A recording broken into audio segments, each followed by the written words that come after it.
Hey everyone, and welcome to AMC Movie Talk. Movie Talk for movie fans. I'm Crystal Kennedy, and this is the show that brings you the day's biggest movie news with insight into what it all means. Joining me, as always, is AMC Movie News Senior Editor, John Campia. Hey everybody, welcome to the show. Hello, Crystal Lee. Hello, John. And special guest today, Dan Deavy from thecinemassource.com. Hello, hey, Dan. How are you? It's great to be back. Excited to have you. And I think this time I was the first choice. Yes, John? I was not the fourth or fifth. I think I was the first choice. I'm just going to let you go ahead and believe whatever makes you feel Thank better. you. I appreciate that.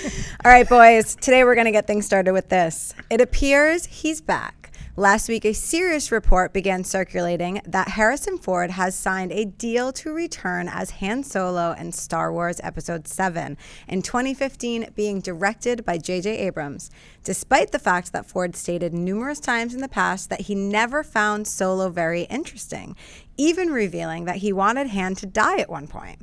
Entertainment Weekly recently revealed that Ford was interested in reprising his Han Solo role. While the new report claims the deal is done and Ford is indeed returning, it should be noted that neither Disney nor Lucasfilm have officially confirmed this news. Previously, it has also been reported that Carrie Fisher and Mark Hamill are likely to return as well. John, assuming the validity of this report, what do you think of Harrison Ford returning as Han Solo? Fantastic. Absolutely fantastic. Look, if Lucasfilm and Disney want to go on the route of having an episode 7, 8, and 9 and then have spin-off films, I love the idea that 7, 8, and 9 need to be in the story continuity that we have from the pre-existing Star Wars trilogy. And having Han Solo back, having Luke Skywalker back, having Carrie Fisher as Princess Leia back is wonderful. Now, while I'm saying that, I don't think the movies and the new trilogy should revolve around them. I mean, Harrison Ford is now 70 years old. He's 70. And I don't think we want or need to have a new Star Wars saga revolving around that core three characters. But I think they should be there. I've always said, I continue to say, that I would love to see them continue on with Han and Leia's children. That we see in the novels a lot. Of course, their children grow up, become very powerful Jedis. One becomes a dark Jedi, blah, blah, blah. I won't go into all the details. But the fact that he's back now, assuming the validity of the report, now it's really feeling like Star Wars again. And it kind of assures that, look, you're bringing in J.J. Abrams, who's a totally different director and a great director. But if you don't have Harrison Ford there, if you don't have Mark Hamill there, if you don't have Carrie Fisher, if you don't have none of them there with this new director with his own style, the new Star Wars films could feel like Star Wars just in name. But now that you have these guys coming back, it feels like Star Wars again. So that's just me. Dan, what do you think? First of all, I love that you said saga, as in like sagging, because that's what a lot of them are at this point, unfortunately. But they're amazing. They're great. I mean, whatever. Yeah, how could you do this movie without them? Of course you need these guys. And I agree it shouldn't be a trilogy about them. It should be going to the Jedi twins of Han and Leia. But they have to be there. Without them, it's not Star Wars. It would be episodes 1, 2, and 3 all over again. And this news is the first news that I've heard that gives me any hope that 7, 8, and 9 will be as good as the original 3. And that it won't be a Clone Wars debacle. So I think absolutely we need them in there, and they're going to totally legitimize the project. And why wouldn't you do it? What are you guys doing? Like, come on! Like, of course you want to be in these movies. So love it. I think I'm going to say I'm going to disagree with you, but we're probably actually on the same page here. Is that, look, you can do 7, 8, 9 without Han Solo. You can say it's a little bit further down the line, and they've died 20 years ago, whatever. And I trust J.J. Abrams, and I trust Disney, but now it feels right. Yeah. Having them there, it just feels, not that it couldn't be good without them, there's a possibility, but now it just feels like it should be. Now it feels right. So I mean, it's Disney. They could do it any way they want. They could do it with all Ewoks, and they could do that. Let's hope they don't, but they could do it. But yeah, I think this is the smartest way they could possibly do it. Can I throw this in here? Let me go down a little bit of a rabbit trail here. I remember a lot of people bag on the Ewoks. I'm glad you brought up the Ewoks. A lot of people bag on the Ewoks. And it prompted me about a year or two ago that I made this video called, and then I titled the video, "Screw You, I Love the Ewoks." Now, a lot of people talk about the Ewoks. Man, I'm going way off on a tangent here. I'm sorry. People bag on the Ewoks. Oh, they're just these little kid things. They're just silly. Are you kidding me? These little creatures will crush your skull with rocks and then eat your flesh and then play music with your severed heads. That's what the Ewoks do. They are badass. I love the Ewoks, so shut up. And then Anyway. they will host a beautiful Christmas special that is so good that they never want it to be seen again. That's no, the Ewoks weren't in the Christmas special. I thought that was their No, thing. that was on dear. Chewbacca's homeworld. The Christmas special was on Kashyyyk. Oh, see, big guy, little guy, they were very hairy. That's all I remembered. All right, let's move on. As most of you know, the Marvel movie that will lead directly into Avengers 2 is not Captain America, Iron Man, or Thor, but rather the new character, Guardians of the Galaxy. It was recently announced that Parks and Rec star Chris Pratt has been cast as the leader of the Guardians' Star-Lord. Now there are reports that the next character has been cast. It's being claimed that Game of Thrones and Conan the Barbarian star Jason Momoa is going to play Drax the Destroyer on the superhero team. One key report claims Momoa screen tested and was offered the role on the spot. Another report claims that he tested but no offer was immediately made. Other actors who reportedly tested for the role were Old Spice commercial spokesman Isaiah Mustafa and former WWE wrestling star David Bautista, who recently appeared in The Man with the Iron Fists.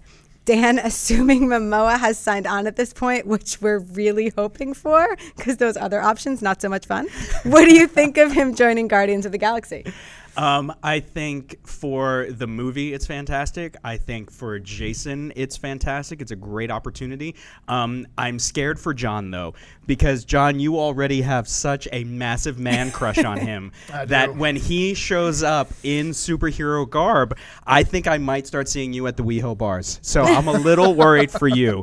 But otherwise, I think it's a fantastic idea. Yeah, I'm as heterosexual as they come, but I wouldn't deny a cuddle from Jason Momoa, even myself. Here's the thing. I have actually been making an argument for a while now that Jason Momoa should be the front runner to be considered for the new Batman. And if you really sit and think about it, it makes sense. I think he's got really solid acting chops. He's got the physicality for it. He's got a great look to be Bruce Wayne, all that kind of stuff. And I think the people at Disney, which we know, executives at Disney every day tune into AMC Movie Talk to hear what John has to say. And hearing me talking about Jason Momoa made them go, wait, let's snag him before WB comes to their senses and puts him in Batman. Let's put him in Guardians of the Galaxy.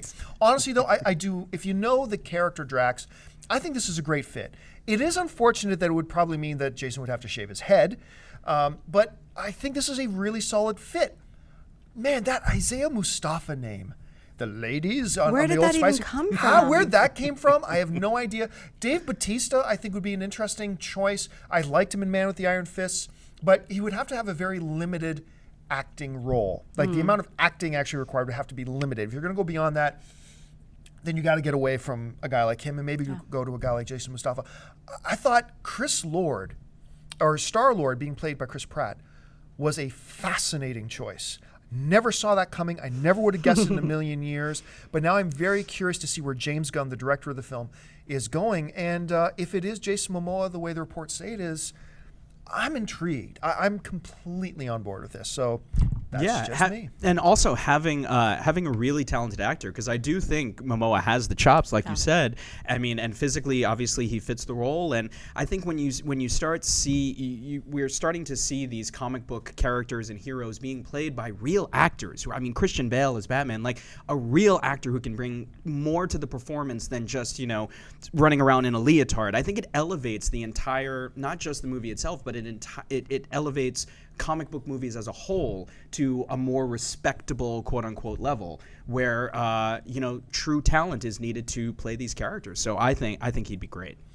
All right, folks, it's time for that segment of the show called Buy or Sell. What's going to happen here is that Chris Lee is going to list off a bunch of other stories going on in the world of movie news right now, and Dan and I are simply going to say whether we buy it or sell it. So, Chris Lee, what do we got? Jennifer Lawrence and Bradley Cooper recently received Oscar nominations for their roles in David O. Russell's film Silver Linings Playbook. And now it looks like the trio is joining up again for a film based on the 1970s abscon sting, which took down several U.S. congressmen. The film will also star Christian Bale, Amy Adams, and Jeremy Renner. John, buy or sell Lawrence, Cooper, and Russell teaming up again? I'm going to buy it. I love the idea of this. As a matter of fact, they have another film, Cooper and Lawrence, not with David O. Russell, that they've signed on for called Serena, set in the 1920s, based on a true story. I'm fascinated to see that. Look, these two have great on-screen chemistry. I am very curious to see how they're able to do it with different types of characters. So I buy it. I'll buy it, not so much for the two of them as for the rest of the cast. I mean, the rest of the people that you mentioned, I mean, Christian Bale, Amy Adams, Jeremy Renner, you can't go wrong with them.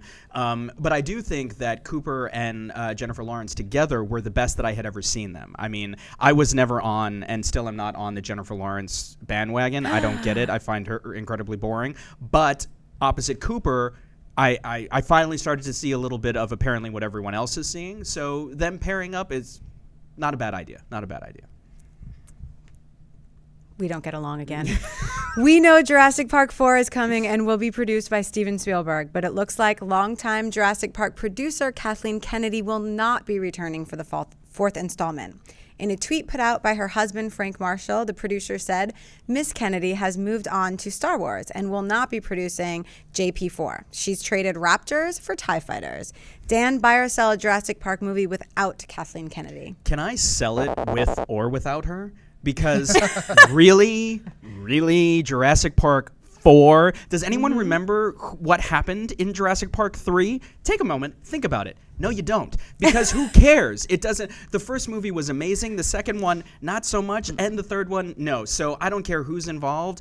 Yes, it'll make a lot of money, but, you know, a lot of things make a lot of money that are crap. So sell. No. I'm going to buy it. And I want to remind Dan that he did ask before we went on camera, does anybody remember what happened in Jurassic Park 3? And I told him exactly what happened in Jurassic Park 3. It took a long time. A long time and some Googling. I'm going to buy it because, number one, you don't...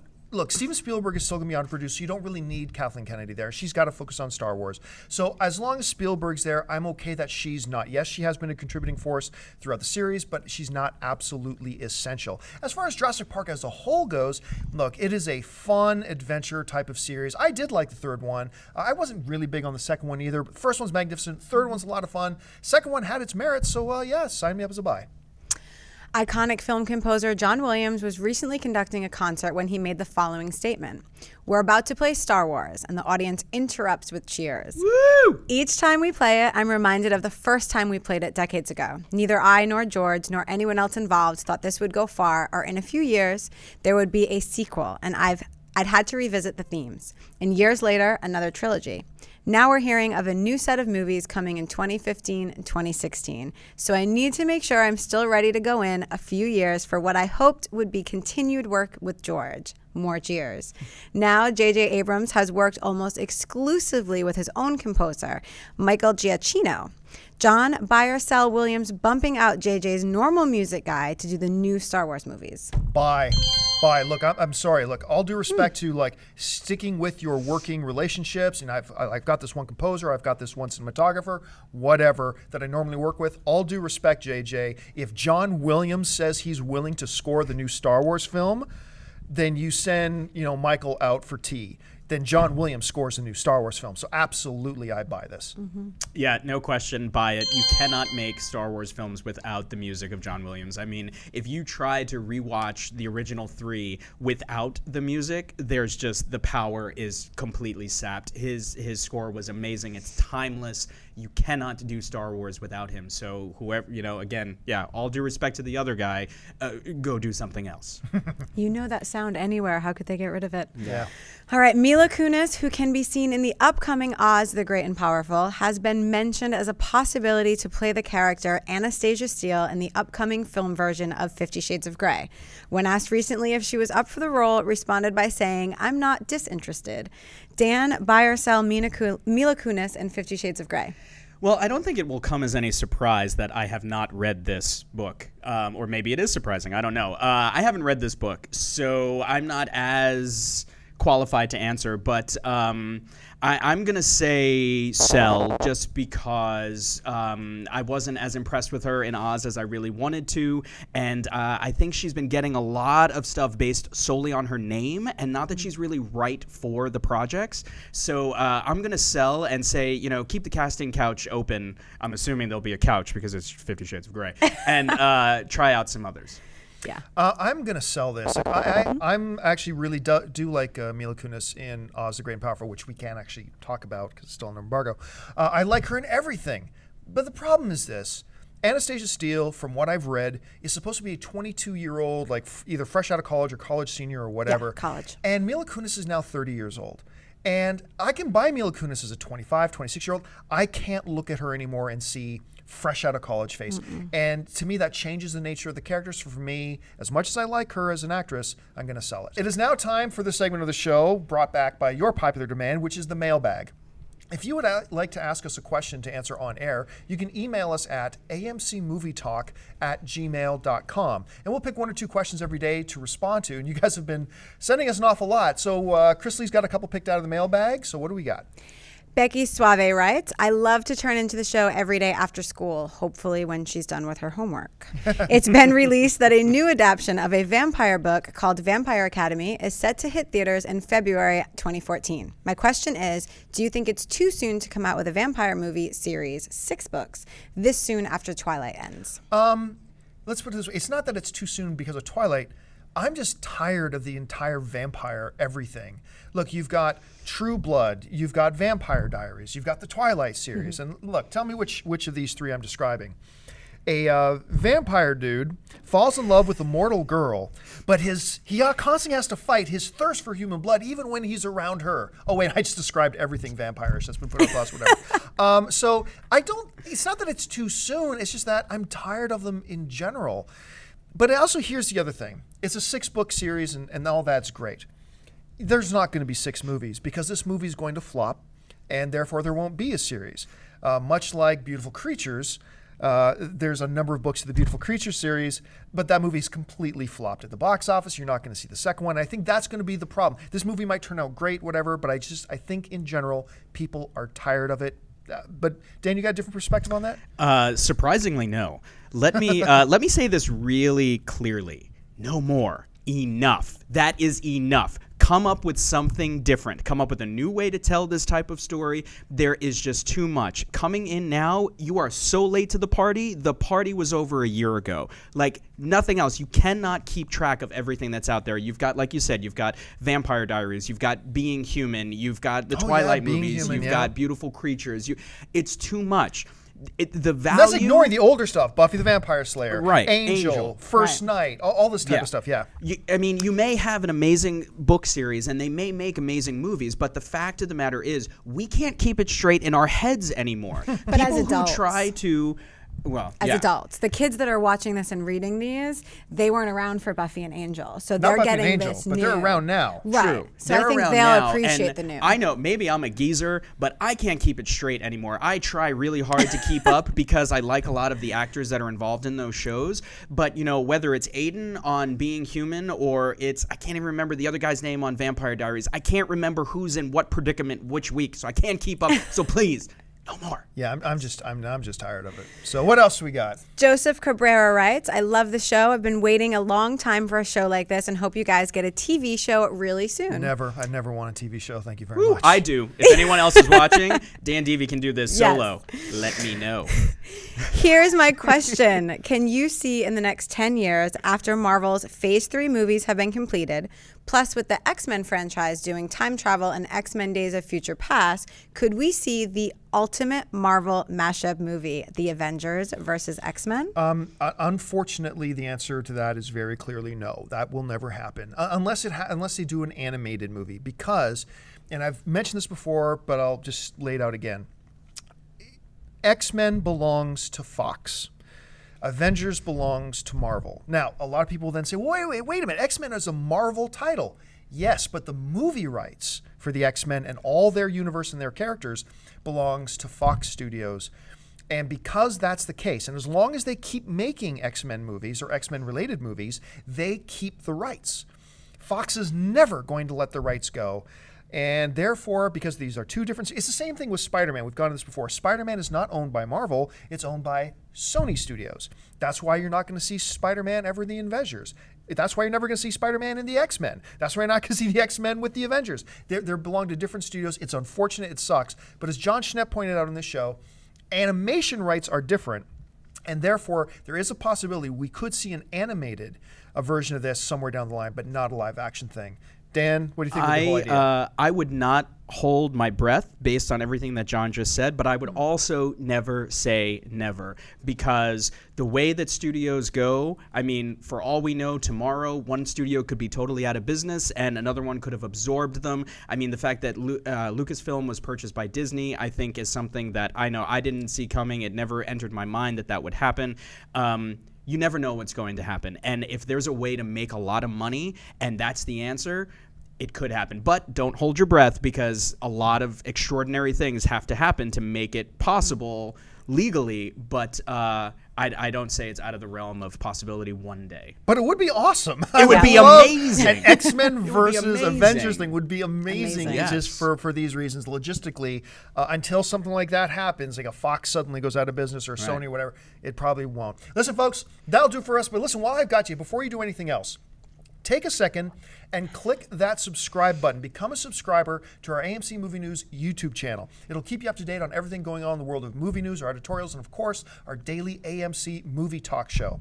Listen, if you want to listen to an audio-only version of this show, look down in the comments, not the comments section, look down in the description of this video, and you'll see links to subscribe to us both on iTunes and Stitcher Radio, if you want to listen to us in your commute to work or at work or whatever you want to do. Don't forget to follow us on Twitter at twitter.com/AMC Theaters. Like us on Facebook at facebook.com/AMC Theaters. And go see a movie tonight. Head on over to amctheaters.com to find all your theater and showtime information and, of course, your movie tickets.